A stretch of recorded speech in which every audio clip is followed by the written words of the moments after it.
할렐루야. 오늘 온라인 예배 나오신 여러분 모두를 주님의 이름으로 정말 환영하고 사랑합니다. 우리가 하나님의 임재 앞에 같이 나아가기를 원하는데요, 우리가 하나님 앞에 나아갈 때는 우리의 마음속에 생각 가운데 우리 삶 가운데 있던 모든 다른 것들이 희미해지고 하나님 한 분만 우리 눈에 보이기를 간절히 소원합니다. 그래서 정말 꽃이 피는 들판이나 험한 골짜기를 지날 때에도 우리가 항상 함께 하셨던 그 하나님 한 분만 바라보면서 시간에 우리의 100%를 하나님 앞에 드리기를 원합니다. 우리 다 같이 하나님 찬양하겠습니다.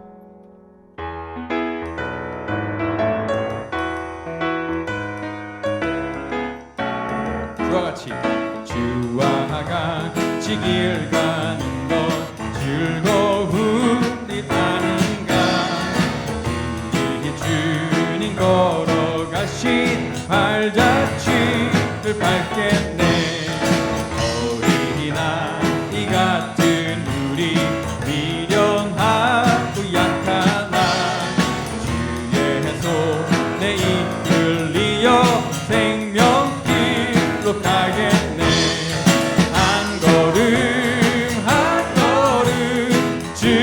예수와 함께 날마다 우리 걸어가리. 우리 어딜 가든지 우리가 동행하시는 주님과 함께 걸어가길 원합니다. 할렐루야.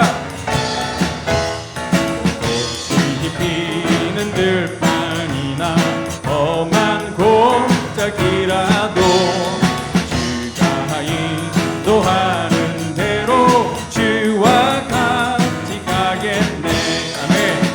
선지자의 높이 우리들도 천국에 들려 올라갈 때까지 주와 같이 걷겠네.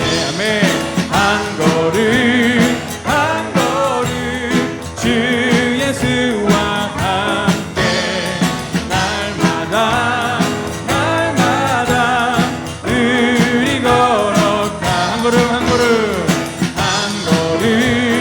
한 걸음 주 예수와 함께 날마다 우리 한 번 더 합니다. 한 걸음씩 주에서 함께 동행하며 한 걸음 주 예수와 함께 날마다 우리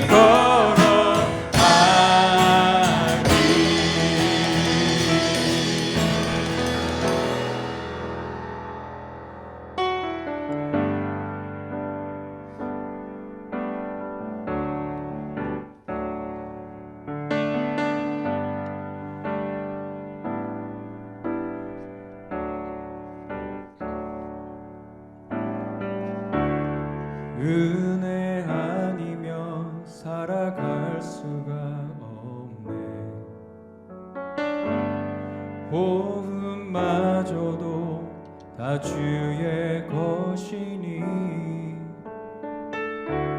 세상 평안과 위로 내게 없어도 예수 오직 예수뿐이네. 한번 더 찬양합니다. 은혜 아니면 살아갈 수가 없네. 호흡마저도 다 주의 것이니 세상 평안과 위로 내게 없어도 예수 오직 예수뿐이네.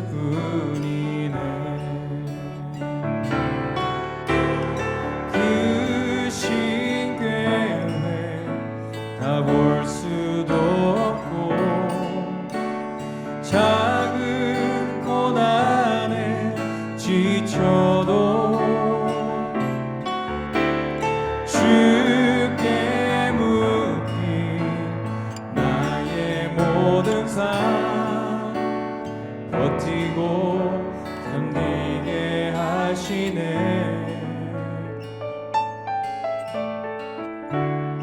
은혜 아니면 살아갈 수가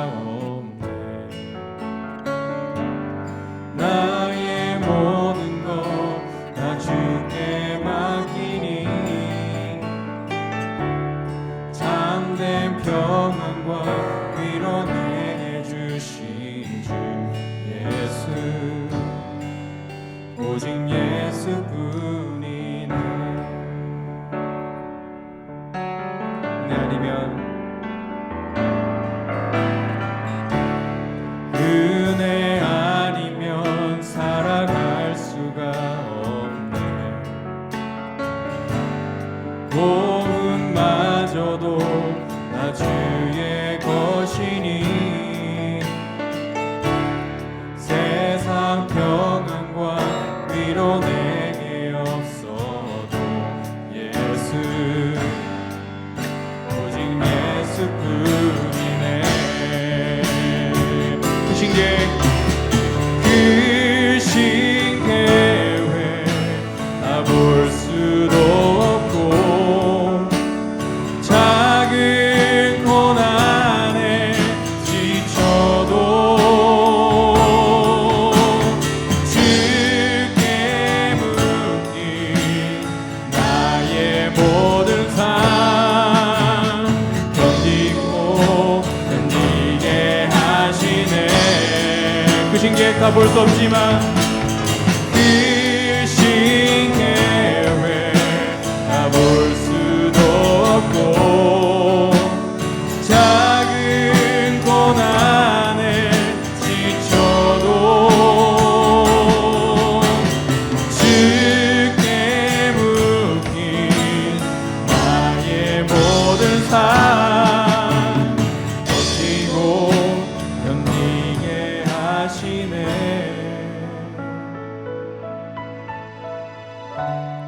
은혜 아니면 살아갈 수가 없네. 나의 모든 것 다 주께 맡기니 참된 평안과 위로 내게 주신 주 예수 오직 예수뿐이네.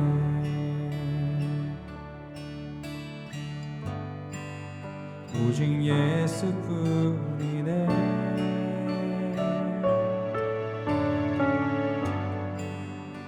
오직 예수뿐이네.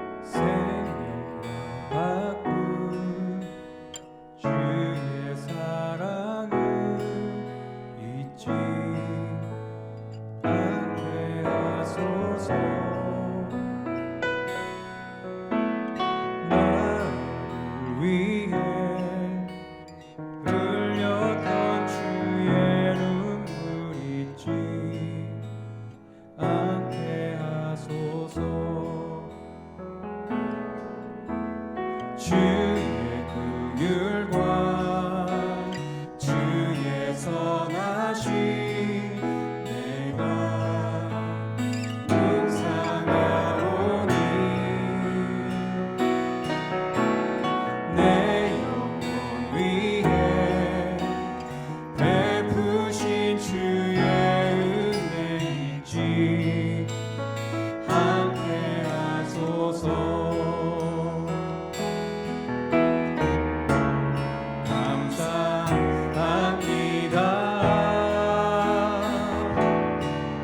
주님 고맙습니다. 그 사랑 때문에 그 은혜 때문에 주 앞에서 예배합니다. 우리 한번 더 찬양합니다. 생명과 바꿈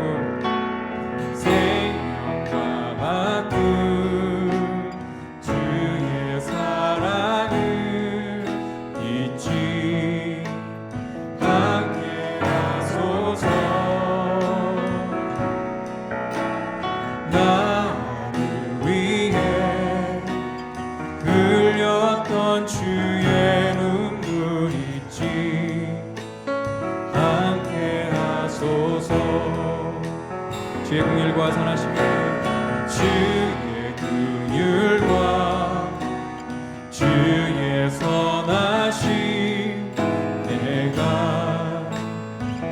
묵상하오니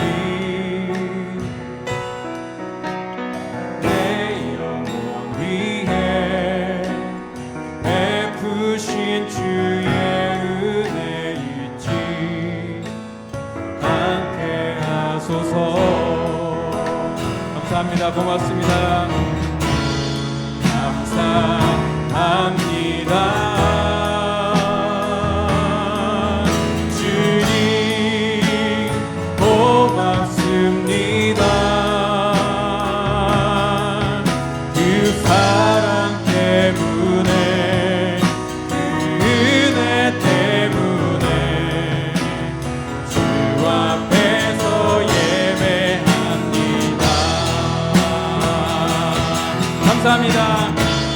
감사합니다. 감사합니다.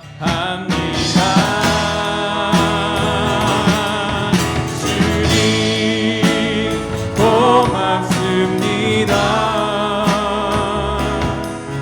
그 사랑 때문에 그 은혜 때문에 주 앞에서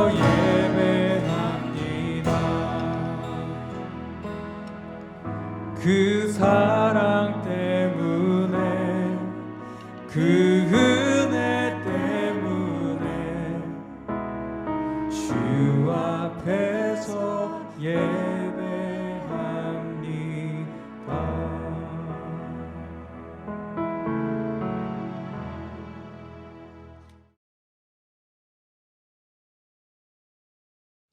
다 함께 기도하겠습니다.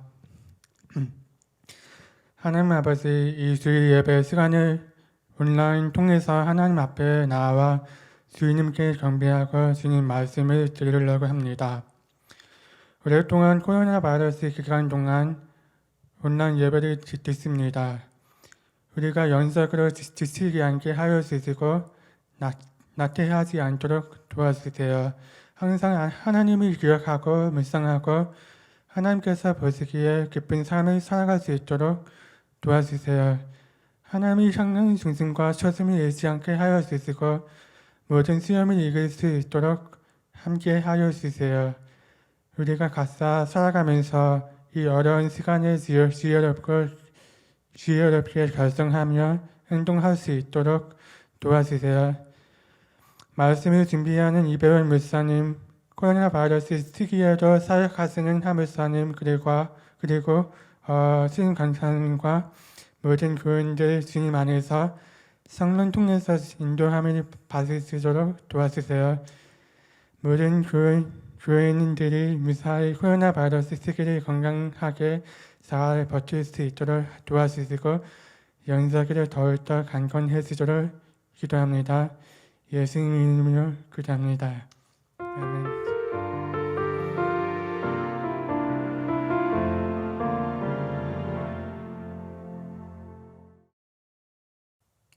할렐루야. 거룩한 주일을 맞이하여서 저희 헌츠빌 침례교회 주일 온라인 예배 오신 여러분들을 주님의 이름으로 환영합니다. 한 주 동안 평안하셨나요? 완연한 여름인데요. 무더운 여름 어떻게 잘 지내고 계시나요? 에어컨이 있는데 뭐가 걱정이냐고 하실 텐데요. 다 아시는 내용이지만 너무 안에만 있으면 우리 몸이 밖의 온도와 안의 온도 차이를 적응하지 못해서 감기에 쉽게 걸릴 수 있다고 합니다.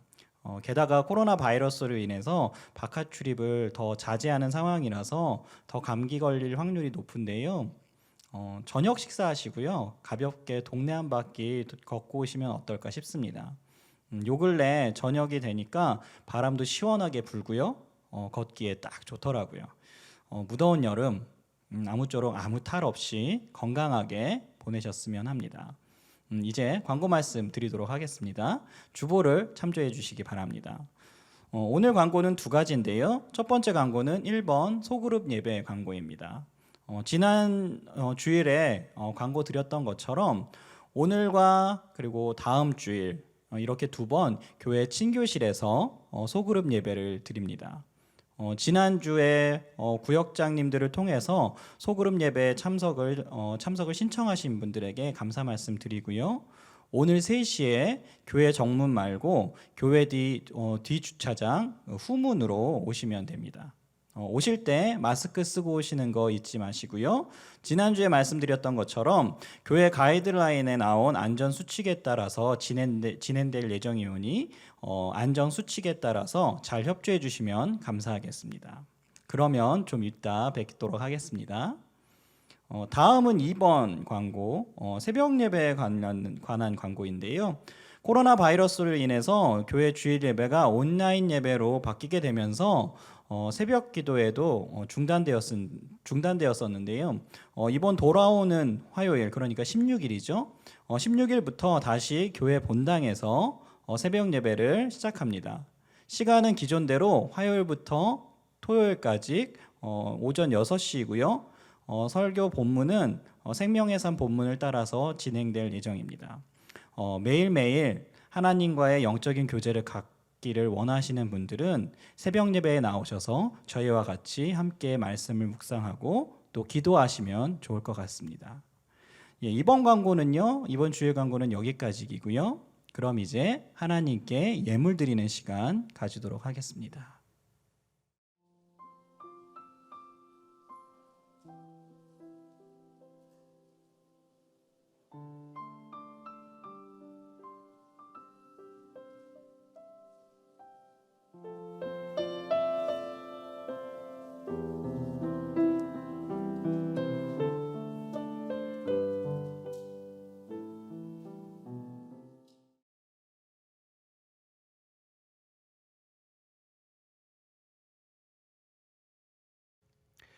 이 시간에 하나님의 말씀 같이 보도록 하겠습니다.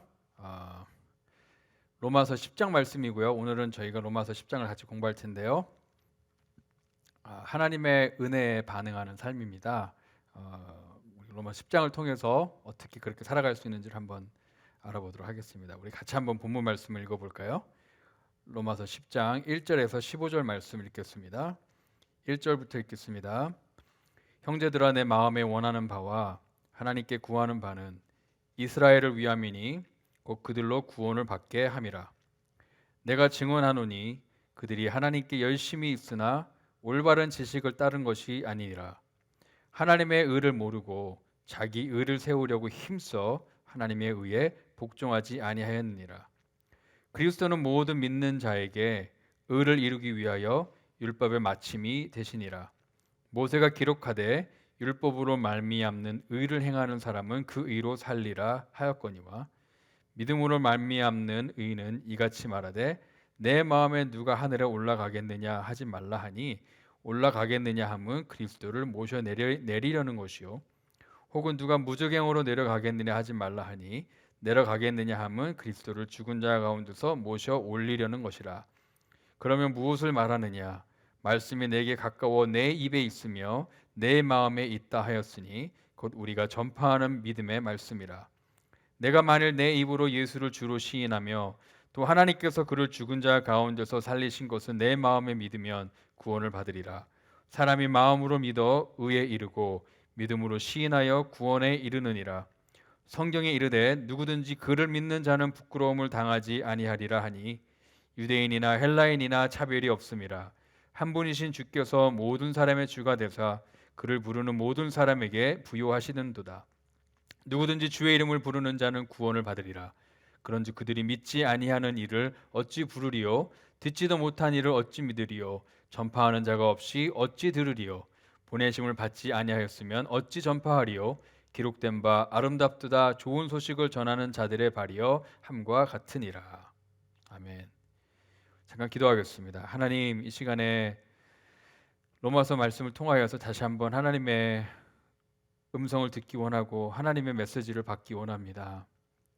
하나님, 이 시간에 이 말씀을 듣는 한 사람 한 사람에게 하나님께서 친히 찾아가셔서 꼭 필요한 하나님의 말씀을 들려주시기를 간절히 소원합니다.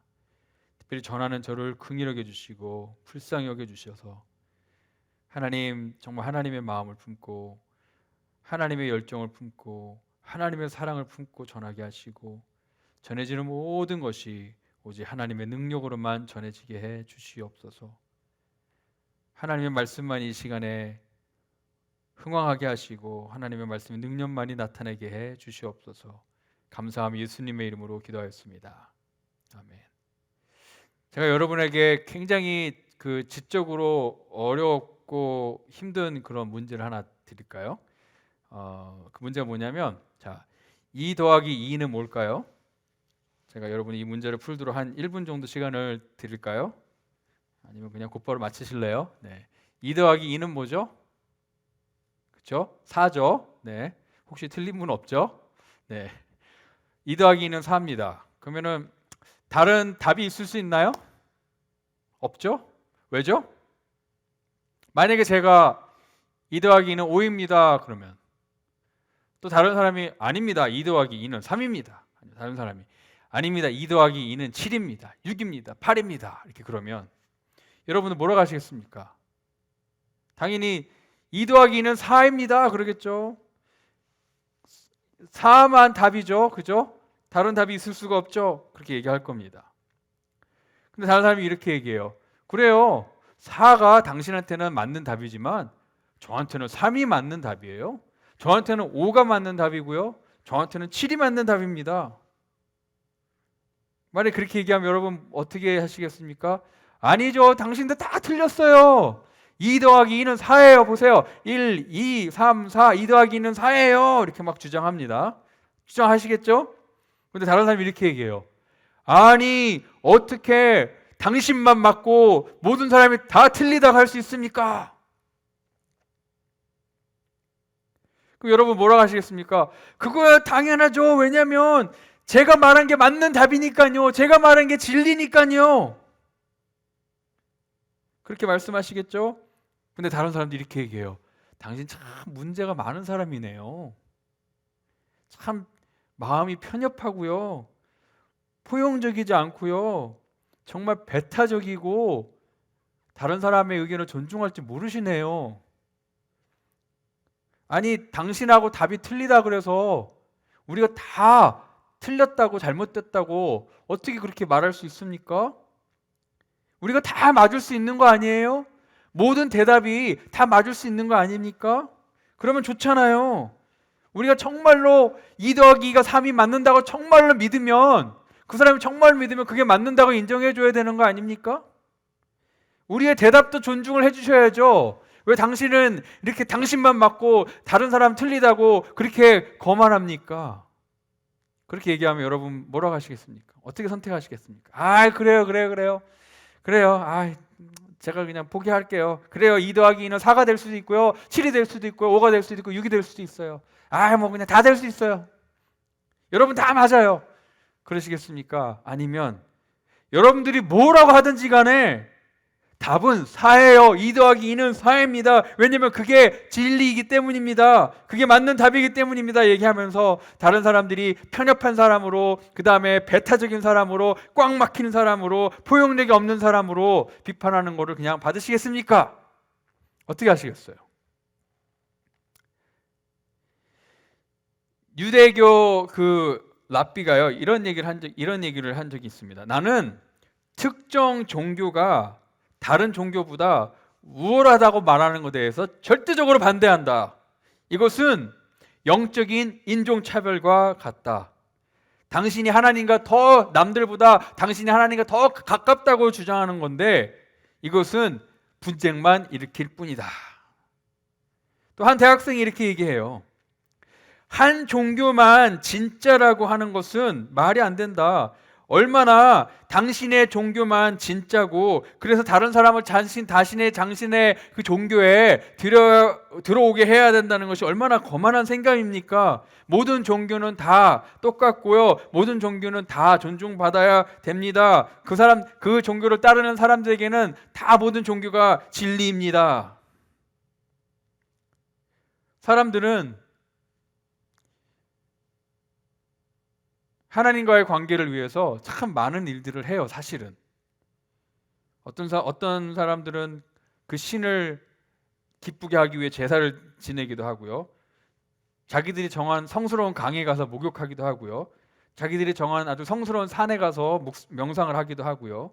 어떠한 그 동상 앞에서 절하기도 하고요. 향을 피우기도 하고요. 여러 가지를 해요. 그들의 신을 위해서.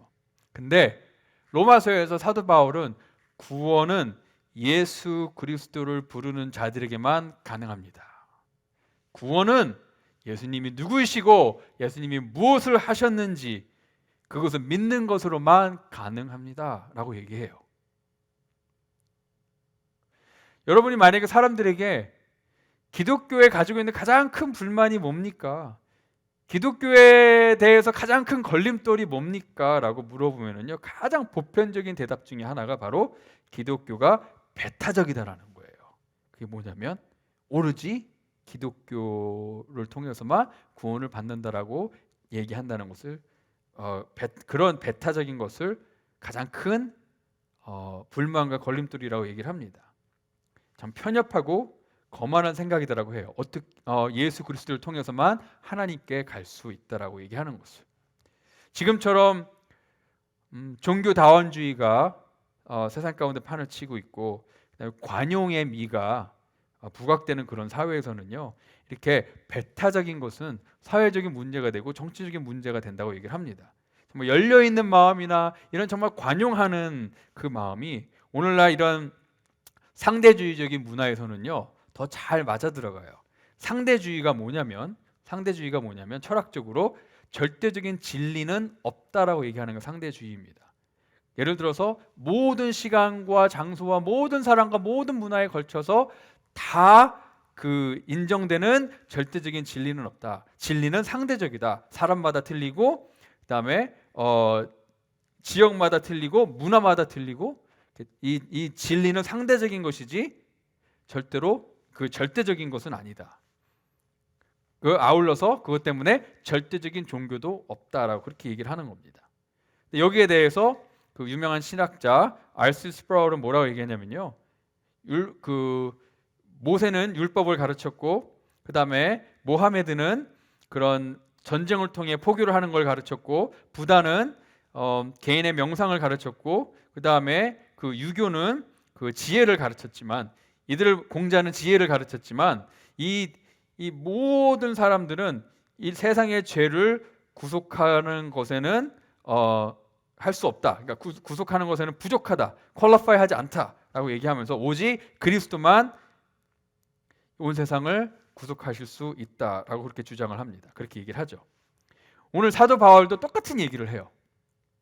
오늘 본문 말씀을 통해서 사도 바울이 구원에 대해서 뭐라고 얘기하는지 한번 알아보도록 하겠습니다. 우리 1절하고 2절을 보면은요, 1절에 형제들아 내 마음에 원하는 바와 하나님께 구하는 바는 이스라엘을 위함이니 곧 그들로 구원을 받게 함이라. 내가 증언하노니 그들이 하나님께 열심히 있으나 올바른 지식을 따른 것이 아니니라. 오늘 본문 말씀을 보면은 사도 바울이 유대인들이 예수님을 믿지 않는 것에 대해서 정죄하고 있지는 않아요. 막 그 유대인들보다 영적으로 더 우월하다는 그런 마음을 가지고 그들을 판단하고 있지도 않습니다. 사도 바울을 보면은요, 정말 하나님의 그 진리의 말씀을 믿고 있지만 똑같이 동시에 그들은 예수님을 믿지 않는 그 사람들을 정말 위하고, 그 다음에 그들을 케어했어요. 그래서 사도 바울이 뭐 했다고 나와 있죠? 그들을 위해서 계속 기도했다고 나옵니다. 그들의 구원을 위해서 계속 기도했다라고 나옵니다. 자, 우리 주변에 예수님을 믿지 않는 사람들에 대해서 가지고 있는 우리의 태도는 어떻습니까? 우리가 어떠한 영적인 우월감을 가지고 그들을 대하고 있습니까? 아니면 우리가 그들이 모르는 것을 더 알고 있다라는 그런 마음을 가지고 대하고 있습니까? 아니면 우리는 지금 하늘나라 올라가고 있고 그들은 지금 지옥으로 떨어지고 있다라는 그런 아주 거만한 마음으로 그들을 대하고 있습니까? 오늘 사도 바울을 통해서 우리가 배워야 될 점이 분명히 있습니다. 사도 바울은 예수님을 믿지 않는 그들을 정말로 위하는 마음, 사랑하는 마음을 가졌고요. 그렇기 때문에 그들의 구원을 위해서 기도하기를 쉬지 않았던 사람이에요. 그들이 핍박을 할지라도 정말 우리가 그리스도인으로서 우리가 우리 주변에 있는 안 믿는 사람들을 위해서 우리가 얼마나 정말 그들을 위하고 사랑하고 있습니까? 우리가 그들을 위해서 정말 얼마나 기도하고 있습니까? 정말 기도하고 있다면 얼만큼 또 얼마나 간절하게 그들을 위해 기도하고 있습니까? 우리의 기도를 보면은요, 우리 마음에 정말 뭐가 있는지 드러나요. 우리의 기도를 보면은요, 정말 우리가 뭘 가장 케어하고 있는지가 드러납니다. 그래서 우리가 날마다 기도할 때마다 정말 우리가 정말 그 아끼는 그걸 믿지 않는 사람들을 위한 기도는 꼭 포함돼야 돼요. 그 기도가 믿지 않는 사람들을 정말 우리가 사랑하고 아끼는 그런 믿지 않는 사람들을 위한 기도가 우리 기도의 우선순위가 되어야 됩니다. 우리가 전도를 할 때나 안 믿는 사람들을 우리가 복음을 전하려고 할 때 그 복음의 내용보다 더 앞서 나가야 될 중요한 게 뭐냐면요, 바로 그들을 향한 우리의 태도예요. 우리의 마음의 태도, 우리의 말의 태도입니다. 우리가 진리를 전파하는 건 맞습니다. 우리가 가지고 있는 게 진리가 맞고요, 진리를 정하는 건 맞지만 우리의 태도가 마치 우리가 영적으로 우월하거나 우리가 더 많이 알고 있다는 그런 태도로 가면은 안 됩니다. 정말로 그들을 아끼고 사랑하고 그들을 위해, 그들의 구원을 위해 우리가 열심히 기도하는 우리 모두가 되기를 바랍니다. 사도 바울은요, 그런 유대인들을 바라볼 때에 유대인이 이 자기 자신보다 더 열등한 사람들이거나 아니면은 영적인 그런 어떠한 진리에 대해서 열심도 없고 막 게으른 그런 사람들로 얘기하지 않아요. 그 유대인들에게는요, 누구에게도 부끄러움 없는 그 열심이 있었는데 그 열심이 잘못된 곳에 간 거예요. 오늘 2절 말씀을 보니까, 그렇죠? 그들이 하나님께 열심히 있으나 올바른 지식을 따른 것이 아니니라, 그렇게 나와 있죠. 열심보다 더 중요한 것이 올바른 지식이라는 거예요. 그 열심이 올바른 지식 위에 있어야 된다는 겁니다. 이것은 요즘에 흔히 사람들이 얘기하는 것과 정반대대로 얘기하는 거예요. 요즘 사람들이 뭐라고 얘기하시는지 아십니까? 뭘 믿든지 상관없다, 열심히만 믿으면 된다. 뭘 믿든지 상관없다, 진정으로 믿기만 하면 된다. 요즘 그렇게 얘기해요. 뭘 믿든지 상관없어. 너희들이 정말로 믿고 진정으로 믿고 열심히 믿으면 돼. 근데 사도 바울이 지금 뭐라고 그러죠? 유대인들이요, 여러분들은 이 열심과 진정성이 있지만 이 여러분들의 열심과 진정은요, 지금 잘못된 곳에 가 있습니다. 그들의 진짜 문제는 열심이 부족한 게 아니라 무지한 거였어요. 무지한 거. 올바른 지식이 없었어요. 그리고 그 무지함에 머물고자 하는 그들의 태도 때문에 문제인 겁니다. 그들에게 지식이 available 하지 않아서 그들에게 필요한 지식이 없어서가 아니라 그 지식을 알고자 하는 그 마음이 없었어요. 정말 자신의 그 열심을 한번 돌아보는 그 마음이 없었던 겁니다. 자신을 돌아보지 않는 이 열심, 올바른 지식 위에 서 있지 않는 이 열심, 자신을 돌아보지 않은 이 열심은요, 오히려 자기 자신들에게 큰 피해를 주고 다른 사람에게도 피해를 주는 겁니다. 그래서 중요한 것은 우리에게 열심이 있냐 진정성이 있냐가 아니라 그 열심과 진정성이 어디에 있냐라는 거예요. 어디에 있냐.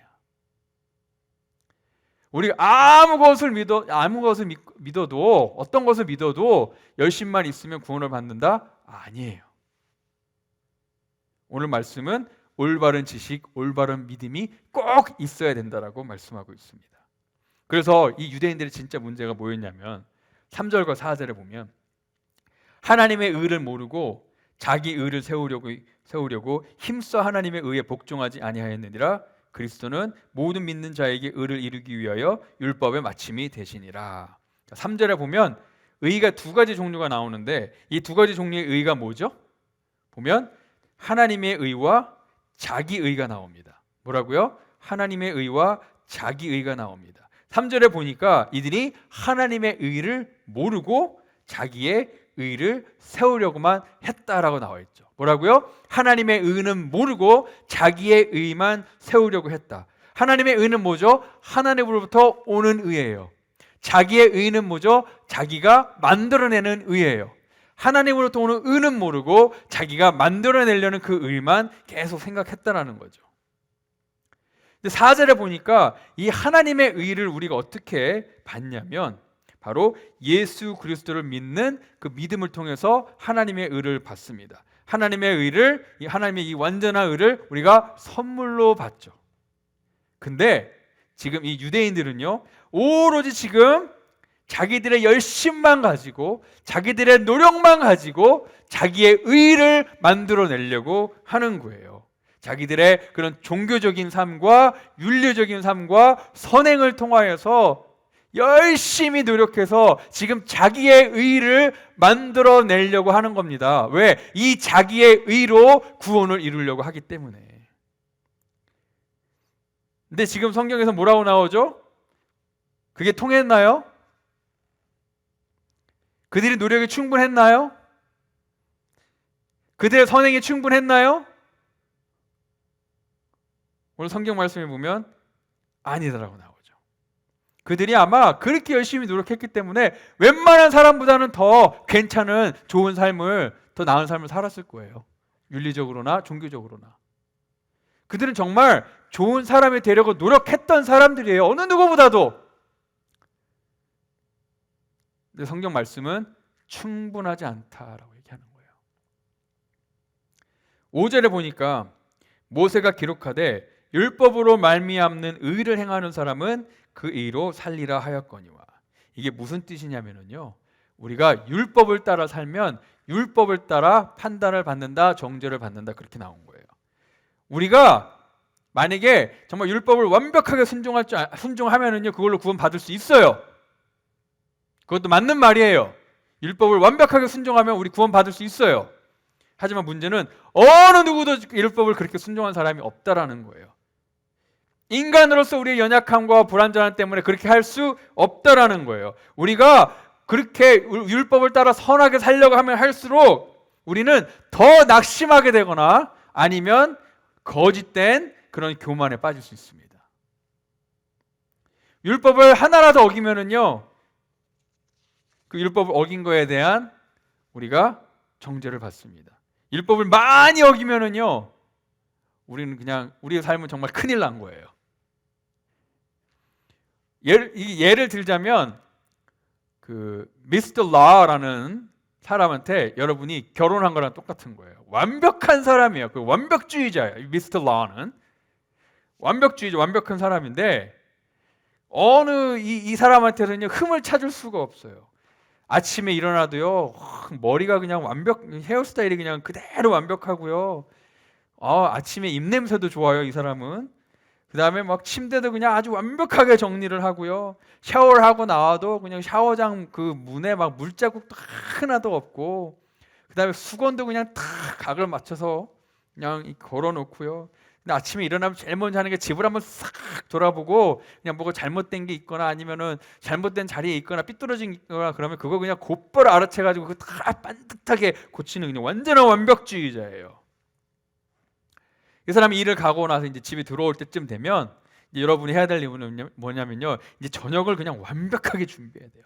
그냥 음식 맛도 완벽해야 되고요. 이 식탁 위에 놓여 있는 모든 것들도 그냥 완벽하게 딱 잘 있어야 되고, 그다음에 그 집 전체도 그냥 막 구석구석 다 완벽하게 정리되어 있어야 되고, 먼지도 없어야 되고, 휴지통에 휴지도 없어야 되고, 그다음에 집안의 냄새도 좋아야 되고, 막 다 완벽하게 갖춰야 돼요. 여러분 최선을 다했어요. 근데 그냥 매일매일 그냥 이렇게 미스터 러 남편이 돌아오면은요, 그냥 여기저기 다 지적할 것뿐이에요. 그 사람 눈에는 성에 차지 않는 거예요. 충분하지 않는 거예요. 여러분이 아무리 노력을 해도. 그리고 계속 지적하면서 잔소리하고 막 뭐라고 하고 막 구박하는 거예요. 아무리 여러분이 노력을 해도 소용이 없어요. 그럴 때 어떻게 해야 됩니까? 어떻게 해야 됩니까? 떠나야죠. 같이 살 수 없죠. 그렇죠? 이 미스터 러, 미스터 율법이라는 사람을 떠나서 예수 그리스도와 결혼해야 되는 거예요. 이것이 바로 사도 바울이 로마서에서 계속 말씀하는 거예요. 율법을 떠나 예수님과 합하는 거예요. 정말 그 지긋지긋한 그 율법을 떠나 예수님과 합하는 거예요. 자, 예수님도 완벽주의자입니다. 예수님도 완벽주의자예요. 아무 흠이 없으신 분이에요. 완벽하신 분이에요. 근데 예수님은요, 우리가 완벽하기를 기대하는 분이 아니세요. 예수님 오히려 우리를 완벽하게 만들어주시는 분이에요. 어떻게? 우리의 모든 부족함과 연약함과 잘못과 그 모든 것을 예수님이 다 짊어지시고 오히려 우리를 완벽하게 만들어주시는 분이 예수님이세요. 매일매일 새롭게 깨끗하게 시작할 수 있도록 해주시는 분이 바로 예수님이십니다. 그렇게 틀려요. 5절 말씀이 바로 그 말씀을 얘기하는 겁니다. 우리의 노력으로는요, 우리의 최선의 노력으로도 도저히 온전히 선을 이룰 수 없다. 불충분하다. 바로 그 말씀입니다. 자, 성경을 떠나서도 우리가 논리적으로 얘기를 하면 정말 우리가 선한 것으로 구원을 얻을 수 있습니까? 보통 우리 일반적인 사람들한테 물어보면 구원 어떻게 받는다고 생각하십니까? 그러면 착하게 살아야죠. 선행해야죠. 선하게 살아야죠. 그럼 구원받죠. 그렇게 많이 얘기하세요. 정말로 선함을 통해 선을 통해 선하게 삶으로 구원을 이룬다라는 그 논리에 문제가 뭐가 있을까요? 첫째로는요. 어느 정도 선해야지 충분한 건지를 알 수가 없다라는 거예요. 제가 이제 40년 넘게 살았는데 제 삶을 딱 보니까 아 그래 이 정도면 됐어. 이 정도 선한 거면 됐어. 그래 난 구원 받을 수 있어. 왜냐 이 정도면 충분히 선한 거니까. 우리의 선함이 얼마나 가야지 충분한지를 언제 어떻게 얘기할 수 있습니까? 여러분이 혹시라도 그렇게 얘기한다고 치면 다른 사람들이 거기에 다 동의할까요? 제가 다른 사람한테 나는 충분히 선하게 살았던 것 같아. 내 선은 충분해. 난 구원받을 수 있어. 근데 다른 사람이 아니 내가 보긴 아닌데 아직 아니야. 너의 선은 아직 충분하지 않아. 그러면은 이 선이 충분한지 아닌지를 이 커트라인을 누가 정해요? 제가 정합니까? 여러분이 정합니까? 이 커트라인이 너무 낮으면은요 잘못된 이 자신감이 생길 수 있어요. 이 커트라인이 너무 높으면 모든 사람이 다 절망할 수밖에 없어요. 자, 그러면 이 커트라인을 누가 정합니까? 두 번째 문제는 뭐냐면 각 사람마다 다 자기만의 다른 선과 악의 정의를 가지고 있어요. 내가 내리는 선과 악의 정의와 다른 사람이 내리는 선과 악의 정의가 틀려요. 예를 들어서 제가 도둑질은 나쁜 거야 라고 얘기하고 있는데 어떤 다른 사람이 아니야 그 도둑질한 물건이 그 도둑에게 정말로 필요한 거면 그 도둑질은 나쁜 거 아니야. 만약에 그렇게 얘기한다면 어떻게 하시겠습니까? 만약에 제가 간통은 나쁜 거야 그렇게 얘기했는데 어떤 사람이 아니야 그 두 사람이 간통을 했어도 정말로 진정으로 사랑하면 그건 나쁜 거 아니야. 만약에 그렇게 얘기한다면 어떻게 하시겠습니까? 만약에 제가 진실을 얘기하는 게 선이야 라고 얘기했는데 어떤 사람은 아니야 아무도 못 봤으면 굳이 얘기 안 해도 돼. 만약에 진실을 얘기했는데 네 삶이 그냥 망가질 거면 그 진실 말하지 않는 게 더 좋은 거야 라고 얘기한다면 여러분 뭐라고 하시겠어요? 무슨 말인지 아시겠습니까? 각 사람마다 각자가 내리는 선과 악에 대한 정의가 다 틀리니까 나는 선한 사람이야 아니면 어떤 사람은 선한 사람이라고 정의를 내리는 게 정말 애매하다라는 거예요. 누구의 기준으로 누구의 정의로 선과 악을 판단하며 누구의 그 선과 악의 정의로 구원 받았음을 안 받았음을 판단할 수 있어요? 제가 정의 내립니까? 그거를? 선과 악을? 여러분이 선과 악의 정의를 내립니까? 그래서 여러분이 구원 받았는지 안 받았는지 여러분이 결정하십니까? 아니면 내가 구원 받았는지 안 받았는지 제가 결정합니까? 제 선과 악의 기준에 따라? 세 번째 문제는 우리의 이 선한 삶을 우리의 삶을 우리가 선한지 아닌지를 결정할 때 우리가 주로 많이 하는 게 뭐냐면 우리의 인생을 다른 사람하고 비교를 많이 해요. 근데 주로 나보다 더 선하게 안 산 사람들, 더 나보다 조금이라도 더 악하게 산 사람들과 비교해요. 당연하지 않습니까? 나의 선이 충분하다라고 내가 느끼고 싶으면 여러분이 정말 마더 테레사 같은 아주 그냥 훌륭한 사람하고 여러분 비교하시겠어요? 아니죠. 만약에 마더 테레사가 저도 선한 사람이 아닙니다 그러면요 여러분의 삶은요 그냥 완전 시궁창에 빠진 거예요. 정말 윤리적으로 정말 이 높이 있는 윤리적인 수준으로 정말 높이 있는 사람과 여러분의 삶을 비교하지 않으시겠죠. 우리는 오히려 누구랑 비교해요? 우리보다 더 못한 사람하고 비교할 거예요. 왜? 그게 우리를 더 선하게 만드니까. 나는 저 사람 같지 않아. 난 저 사람하고 틀려. 나는 저렇게 감옥에 있는 사람들하고 틀려.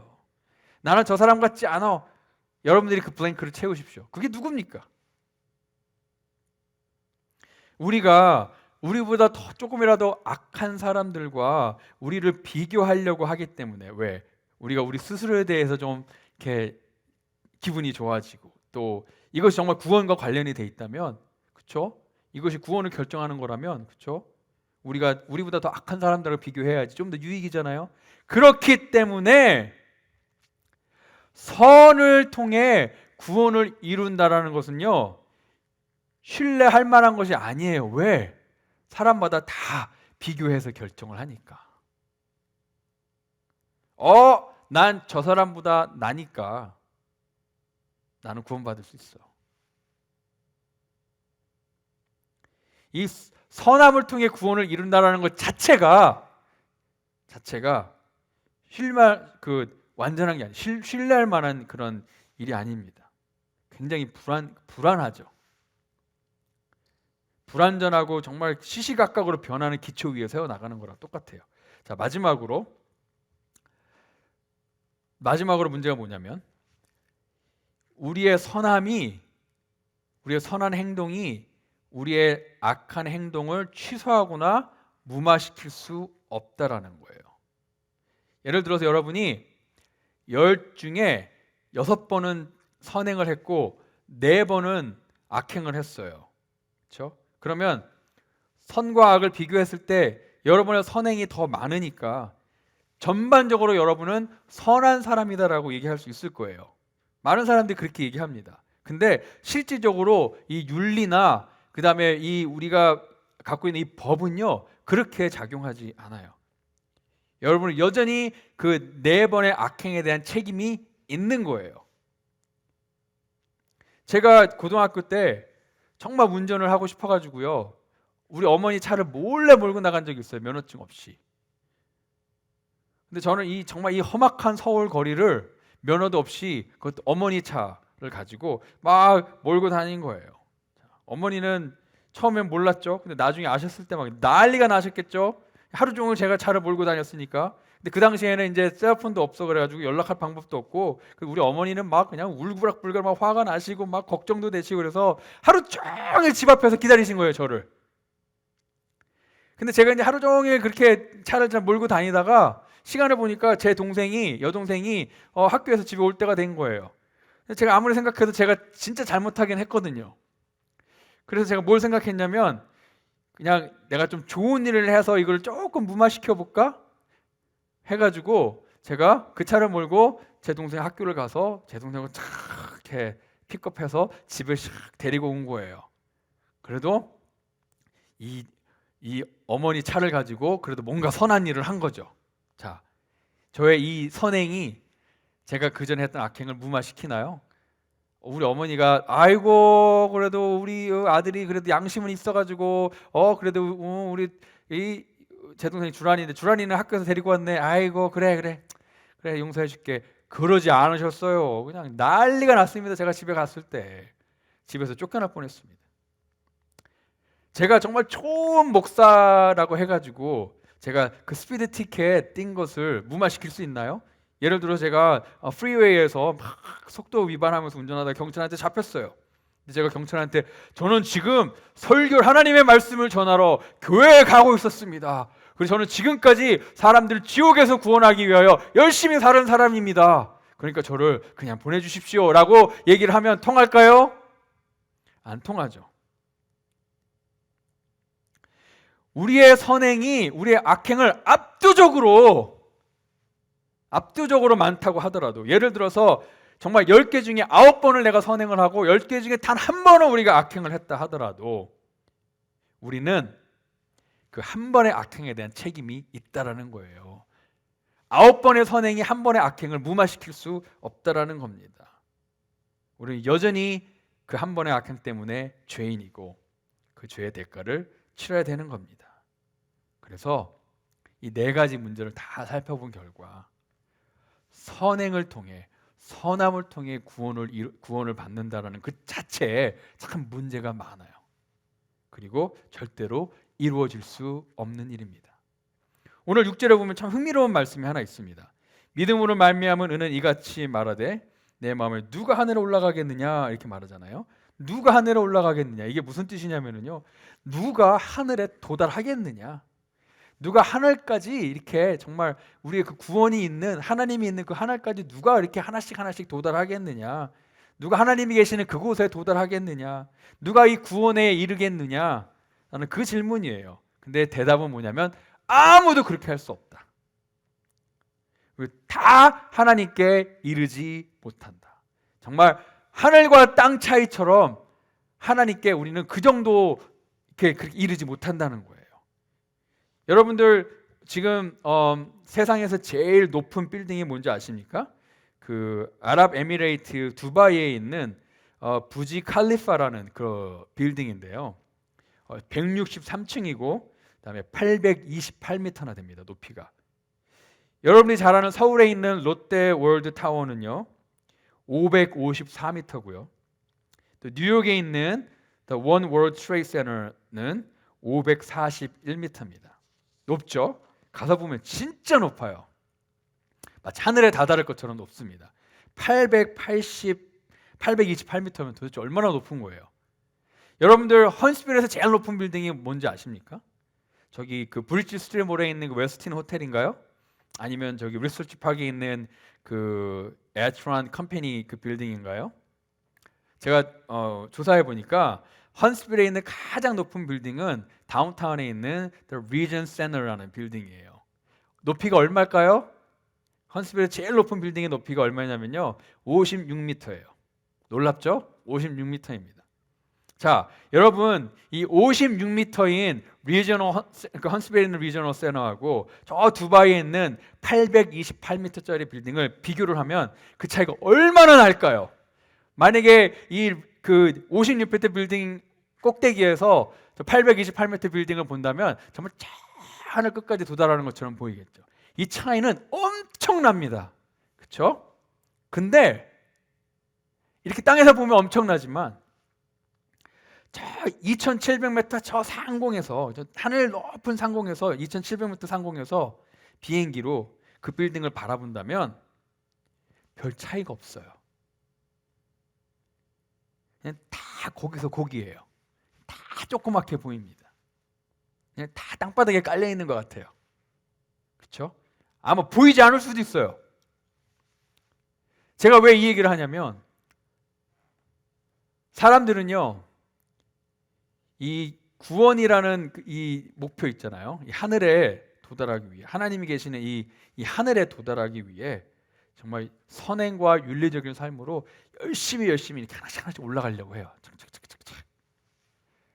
만약에 인류의 역사에 만약에 그 사람들이 그렇게 지금 하고 있다면 인류 역사상 가장 높이 도달한 사람이 누가 있을까요? 아마 뭐 마더 테레사가 될 수도 있고요. 또 인도의 마하트마 간디도 될 수도 있고요. 그렇죠? 만약에 그들의 삶을 빌딩으로 비교한다면요. 정말 그냥 아주 높은 빌딩처럼 보일 거예요. 그죠? 마치 부지 탈라파 그 빌딩 거기 두바이에 있는 빌딩처럼 정말 아주 높은 빌딩처럼 보일 거예요. 그들의 삶은 다른 사람들의 삶과 비교하면은요 정말 높이 차이가 엄청날 거예요. 마치 정말 하늘에 거의 다다란 듯한 그렇게 높이 보일 거예요. 우리의 관점에서 보면 그래요. 우리 인간의 관점에서 보면은요 그런 사람들은요 정말 저기 높이 올라가 있는 사람들 같아요. 근데 그들의 삶과 우리의 삶을 우리의 관점으로 보는 게 아니라 하나님의 관점으로 보잖아요. 저 하늘에 계신 하나님의 관점으로 보면은요 마치 2700m 상공에서 820m짜리 156m짜리 빌딩 보는 거랑 똑같아요. 다 저 밑바닥에 있는 겁니다. 하나님의 관점으로 보면은요 정말 그들의 삶이나 우리의 삶이나 별 차이 없다라는 거예요. 도토리 희재기라는 거예요. 다 저 바닥에 깔려 있어요. 인류 역사상 가장 선하게 산 사람이나 인류 역사상 가장 악독한 범죄자 그 두 사람을 비교를 해도요 하나님의 관점으로 보면은요 그렇게 큰 차이가 없다라는 거예요. 다 죄인이라는 거예요. 우리의 관점으로 보면 정말 아주 악한 사람이나 아주 선한 사람이나 인생의 높이 차이를 보면 엄청나게 차이 나는 것처럼 보이겠지만 하나님의 관점으로 보면 다 죄인이고요. 다 하나님과 너무나도 멀리 지금 떨어져 있는 거예요. 마치 2700m 상공에서 저 밑에 있는 828m짜리 빌딩을 볼 때 엄청난 차이가 있는 것처럼 하나님과 우리의 인생의 최고의 선행과는 그만큼 차이가 있다는 거예요. 제가 왜 이 얘기를 하냐면 하나님의 관점에서 보면은요, 하늘에 도달하기 위한 우리의 최고의 노력, 윤리적인 삶과 선행을 통한 우리의 최고의 노력도 다 쓸모 없다라는 거예요. 아무도, 그 어느 누구도 자신의 노력으로 하늘에 도달할 수 없다. 우리가 최선을 다해도 마더 테레사처럼 정말 살았다 하더라도 구원을 위한, 우리의 구원을 위한 하나님의 계산에는요 아무 영향을 주지 않아요. 우리가 얼마나 선하게 살았던 구원을 결정하는 하나님의 계산에는 아무런 영향을 주지 않아요. 마치 우리가 100만 불 빚을 졌는데 하나님 앞에 1cm씩 갚는 거랑 똑같아요. 그게 뭔 차이가 있습니까? 마치 우리가 지금 2m 키에, 우리가 만약에 제 키가 2m라고 쳐요. 근데 제가 얼마큼 도달해야 되냐면 2만 m에 도달을 해야 돼요. 근데 제가 저의 선행으로 1cm를 보탰어요. 제 높이에. 그러면서 하나님 앞에 막 그러는 거예요. 하나님, 제 선행으로 오늘 1cm를 보탰습니다. 정말 뭐 1m를 보탰습니다. 막 우리가 정말 큰일 한 것 같이 얘기하지만 하나님이 보면은요, 그러니? 그래도 너희는 19,998m가 모자라네. 그 어느 누구도 하나님의 영광에 이르지 못했다고 얘기합니다. 로마서 3장 23절에 보면 모든 사람이 죄를 범하였음에 하나님의 영광에 이르지 못하더니, 이 하나님의 영광에 이르지 못한 것은요, 막 거의 다 왔는데 못 이르는 게 아니라 하나님의 영광에는 그냥 아주 그냥 막 100만 마일 멀리 떨어져 있는 지금 그 상황을 얘기하는 거예요. 인간의 노력의 한계가 지금 그런 겁니다. 뭘 할 수 있을까요? 우리가 그러면 할 수 있는 게 없어요. 뭘 해야 될까요? 모르겠어요. 할 수 있는 게 없어요. 절망적이죠. 구원에 있어서는요, 우리 인간의 상태가 절망적이에요. 우리의 베스트를 다 쏟아내도 항상 실패할 뿐 아니라 계속 실패할 거예요. 영원히. 그래서 절망적이죠. 근데 오늘 본문 6절 말씀에는요, 소망의 그 힌트가 딱 나오는데 그게 뭐냐면 후반부에 보면 그리스도를 모셔내리는 것이요 라고 나오죠. 이게 무슨 말일까요? 어느 누구도 하늘에 이룰 수 없기에 하나님께서 뭘 하셨냐면 그 하늘을 내리신 거예요. 예수님께서 우리가 있는 곳으로 오신 거예요. 하나님이 이 땅에 오신 거예요. 하나님께서 아셨죠. 우리가 항상 실패할 수밖에 없다는 거. 하나님께 도저히 이룰 수 없다는 거. 정말 million miles away 하나님과 떨어져 있다는 거. 그래서 예수님이 우리에게 내려오신 겁니다. 우리와 같이 되시기 위해, 우리와 함께 하시기 위해. 예수님 임마누엘이라 부르죠. 하나님이 우리와 함께 하신다는, 하나님이 정말 우리와 함께 하시지만 항상, 그죠? 예수님은요 정말 하나님으로서 인간의 이 땅에 내려오신 겁니다. 왜? 그 어느 누구도 하나님께 도달할 수 없기에. 그래서 우리는요 하나님께 도달하려고, 이 하늘에 도달하려고 노력할 필요가 없어요. 우리의 선행으로 윤리로 노력할 필요가 없어요. 왜? 하늘이 내려왔기 때문에. 우리를 위해. 예수님께서 이 땅에 우리에게 오셨을 때 가장 그 낮은 모습으로 오셨어요. 그리고 가장 악한 죄인의 모습으로 돌아가셨어요. 그리고 예수님께서 부활하셨어요. 근데 이 부활이 무엇을 의미하냐면 가장 악독한 죄인과 하늘이 같이 맞닥뜨린 거예요. 이 부활을 통해 가장 악독한 죄인의 이 모습과 가장 높이 있는 이 하늘의 영광이 하나가 된 거예요. 그것이 바로 예수님의 의미입니다. 예수님은 우리를 사랑하셔서 이 땅에 오셨습니다. 다예요, 그게. 빌립보서 2장 6절에 7절 말씀을 보면 그는 근본 하나님의 본체시나 하나님과 동등됨을 취할 것으로 여기지 아니하시고 오히려 자기를 비워 종의 형체를 가지사 사람들과 같이 되셨고 사람의 모양으로 나타나사 자기를 낮추시고 죽기까지 복종하셨으니 그 십자가에 죽으심이라. 하늘이신 예수님께서 이 낮은 곳에 우리를 위해 오시고 우리를 위해 돌아가셨습니다. 이거보다 더 좋은 게 무엇이 있을까요? 우리의 무지함으로, 우리의 자기의 의를 막 세우려는 이 어리석음으로, 또 우리의 윤리적인 삶과 선행을 막 이렇게 쫓아 살려는 그런 교만함으로 살아갈 때에 우리는 우리가 하늘에 도달할 아무런 길과 능력과 방법이 없었습니다. 전혀 가능성이 없었어요.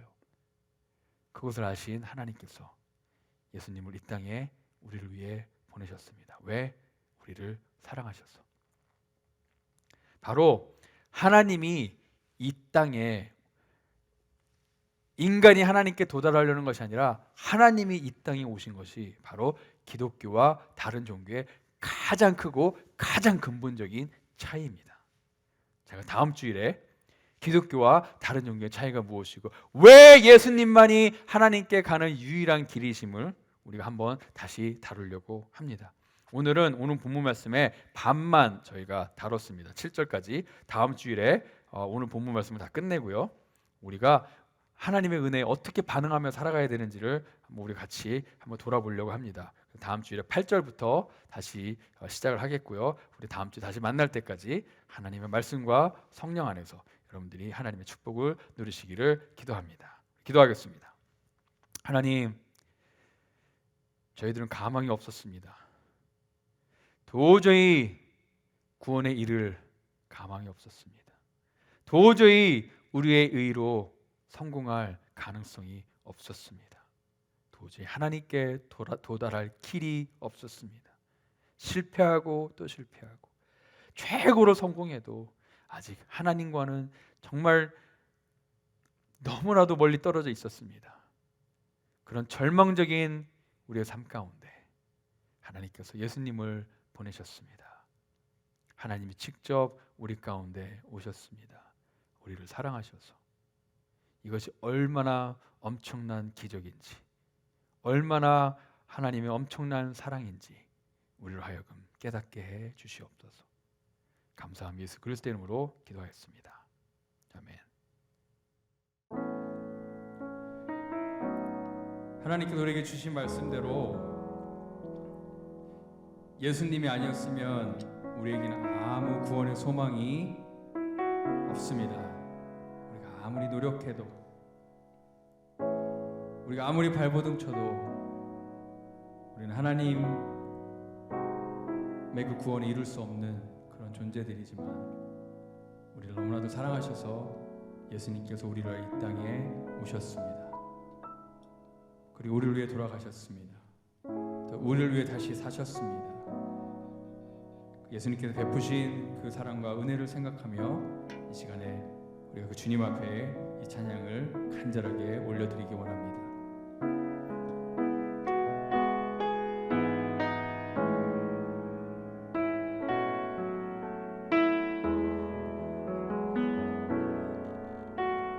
생명과 바꾼 주의 사랑을 잊지 않게 하소서. 나를 위해 흘렸던 주의 눈물 잊지 않게 하소서. 주의 긍휼과 주의 선하심 내가 묵상하오니 내 영혼 위에 베푸신 주의 은혜 잊지 않게 하소서. 감사합니다. 주님 고맙습니다.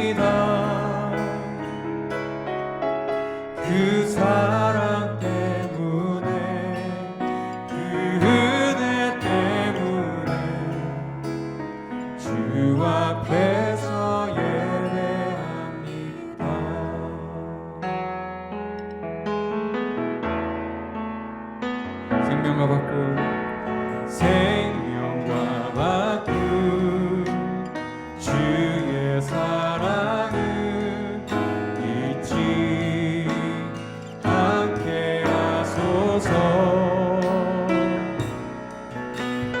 나를 위해 흘렸던 주의 눈물 잊지 않게 하소서.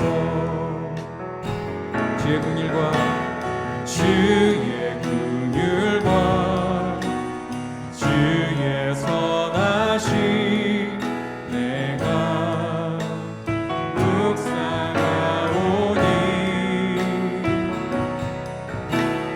내 영혼 위에 베푸신 주의 은혜 잊지 않게 하소서. 오 주님 감사합니다. 고맙습니다. 감사합니다.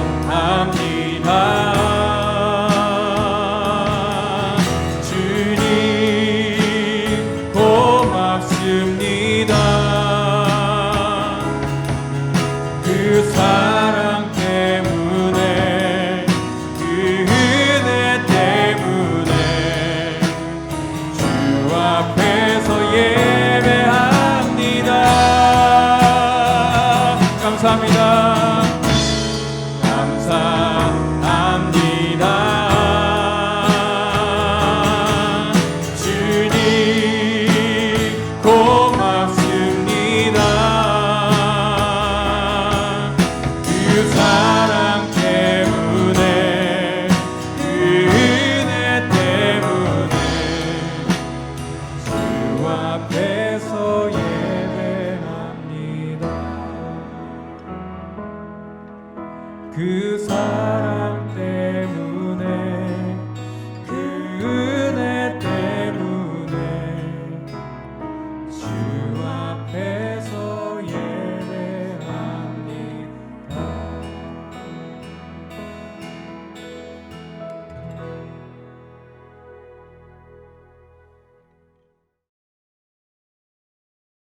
기도하겠습니다.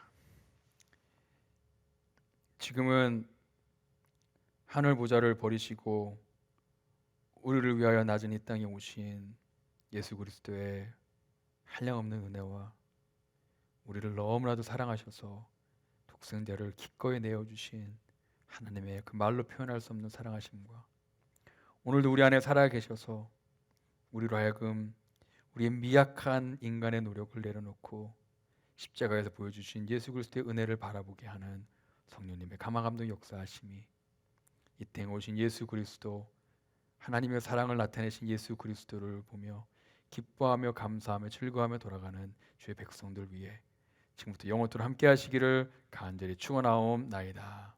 아멘.